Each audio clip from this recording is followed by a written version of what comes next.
nothing really matters to me. Hello, everyone. My name is author R.L. Raintree. This is Reels and Reads, where I give honest reviews and occasional spoilers. The reason for my terrible singing of Bohemian Rhapsody is because The Stranger is definitely a French Bohemian Rhapsody. But before we go any further, please do me a favor and hit that like button. Go ahead and subscribe. And make sure that you engage with me across social media to help me get access to more films like these. So The Stranger is based on a novel by Albert Camus. It is a French film that is made to look like a French classic, art film, indie film. It's black and white. The attention to detail is perfect. I mean, if you had told me that this film had been found in the archives from the French 1940s, 1950s, I would absolutely believe you. The way everyone is speaking, the cinematography, the set design, the costume design, perfection. This is what indie films used to be before big studios got involved in film festivals. If you've ever seen Melancholia with Kirsten Dunst and Alexander Skarsgård, then you know what I'm talking about when I say existentialism. This man is indifferent. This man doesn't care. At least in Melancholia, Kirsten Dunst's character at least felt sadness, an overwhelming sadness, and believing that the earth was coming to an end. She was starting to feel a sense of relief while everybody else was freaking out. In this film, however, the main character, Meursault, is just flat affect through the whole thing. I thought he was a psychopath or perhaps a gentleman with autism. I wasn't sure quite where this was going until we get to the center point of the film. Now, as you may have gauged from the trailers, if you've seen the trailers, a murder has taken place and they want to know why he has done it. That's the problem. He doesn't have an answer. See, Meursault finds out while he's at work that his mother, who's like in her 70s, has passed away. He doesn't cry. He doesn't want to see her one more time. He just attends the coffin, sits beside it, because that's what you're supposed to do until he falls asleep. He doesn't talk to her, doesn't reminisce. He just falls asleep. He has some coffee from a bowl, which made me think of that girl from TikTok who was looking for that bowl mug, but it looks like a cereal bowl, but he drank. Apparently that's how, whatever, I'm getting off topic. Anyways, he smiles at a beetle, and that's the first time I see him smile in the film. And that does matter. He meets a girl that he used to date, and they rekindle their relationship, and her name is Marie. He doesn't tell Marie that he just buried his mother the day before until he puts his clothes back on because they were swimming, and she sees the black band. They go to a comedy movie, they make love. Now, to Marie, this is just his strange way of processing grief. But guess what? He's not grieving. And again, that's going to matter. This man only shows emotions when he sees the beetle, he smiles. When he smiles at Marie, he seems to thoroughly enjoy his time with her, though he refuses to tell her that he loves her. Not because he's, trying to be a player, but because whenever she asks, he says, it means nothing. It doesn't matter if I love you. And she says, well, I would like to marry you. And he says, okay. Like, let's do it. Okay, sure, why not? And she says, well, I mean, if you had liked some other woman and she said she wanted to marry you, would you do it? Naturally, because nothing matters to this man. Again, Bohemian Rhapsody, existentialism. He finds life so absurd that he can't be swayed to feel anything whatsoever. He has a neighbor named Raymond who is a pimp, and he has a girlfriend, and she is also Arab.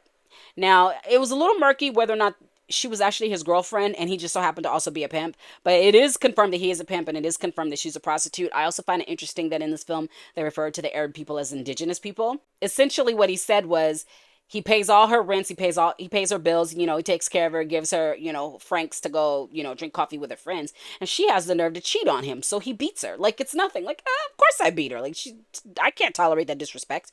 And so he's telling this to Meursault, and Meursault is feeling nothing. Raymond says, hey, listen, I need you to write a letter to her so I can get her to come back to me. Then I'm going to fuck her and then I'm going to break up with her and that'll teach her. That'll get her brother off of me. That'll get her brother to stop jumping me in the streets and whipping my ass. Meursault, feeling nothing, says, okay. In fact, when the cops come by, because exactly what Raymond wanted to happen happens, and they're about to arrest him or charge him for beating the woman, he says to Meursault, can you come down to the police department and basically say that you saw her hitting me or something like that? And he says, sure, okay, that's it. That's all you want me to do? Okay, fine. Yo, I'll get you some good prostitutes. No, I don't like prostitutes. It's good. Like, he doesn't care. And so Raymond thinks that that's because they're friends. No, he just doesn't care about anything. So he invites Meursault and Marie to, out to a friend's house on the beach to have a meal. Where, of course, the Arab brother pulls up and it's on site. Like, this dude The Arab brother is treating Raymond like he's Mojo Jojo. They hunt him down to jump him yet again. But this time, the Arab brother has a little pick sticker on him and he cuts Raymond.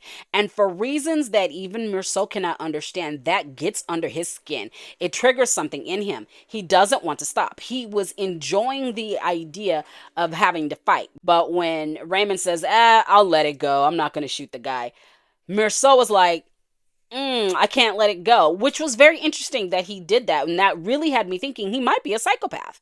He goes and finds the guy by mistake. By chance, he finds him because he was actually about to turn around. The guy uses his knife to get the sun in his eyes, but Meursault manages to shoot him anyway. And now we have the plot that starts to pop off, which is what you see in the trailer. Why did you do it? I don't know. How did you feel? I felt nothing. And so now he's being put on trial, not necessarily because he murdered the person, but because he feels nothing. And so everything I've told you up to this point is now going to be a problem for him in court. What type of person doesn't mourn their mother? What type of person goes to a comedy afterwards, the day after? What type of person is making love to a woman like his mother never left? What type of person doesn't tell his woman that he loves her? What type of person would write this letter and lie to the police for a man who's beating a woman? Like, you must be a monster because you feel nothing and you show no emotions. Clearly, you're a monster. And so Meursault, essentially, again, this is existentialism. He thinks that this life is so absurd that he can't possibly feel anything. Even when a priest is there to try to get him to believe in God, that is the one thing that brings him to rage, because how dare you tell me that there's meaning to life when we both know there isn't? How dare you tell me there's an afterlife when we both know there isn't? Don't tell me there's a God. Don't tell me that this all means something. This is all bullshit. And then we die. So, of course, everyone thinks he's depressed, but he's not depressed. He is at peace with this life being absolutely absurd and pointless. So if you couldn't get through Melancholia without needing a therapist, I promise you, you're going to need a therapist after watching this film. I loved how successfully it pulled off making this look like a French classic, an art film, a true indie film. This movie definitely deserves awards. I am definitely going to go and grab the novel that this was based on to read it and see just how much more in depth they might have gone with the character and other things that happened in his life, as well as the trial. When it comes to things I didn't like, I'm going to tell you right now, you're going to get pissed off at the ending. The ending is very abrupt. That's no spoiler. The ending is very abrupt, and I guarantee you that if you watch this film in a theater, you're going to shout, "What the fuck? What the fuck just happened?" Guaranteed, this ending is going to have everyone shouting, "What the fuck just happened?" And that, in my opinion, is also another thing that makes this film so perfect. It doesn't go on longer than it needs to. It said what it had to say, and then it's out of this bitch. That's it. That's it. There's nothing to dislike about this film. Hands down, I give this film 5 stars. I recommend it to everybody who loves classic films, everybody who loves true indie films before the studios got involved, and anyone who likes foreign films. You know, you don't mind reading subtitles?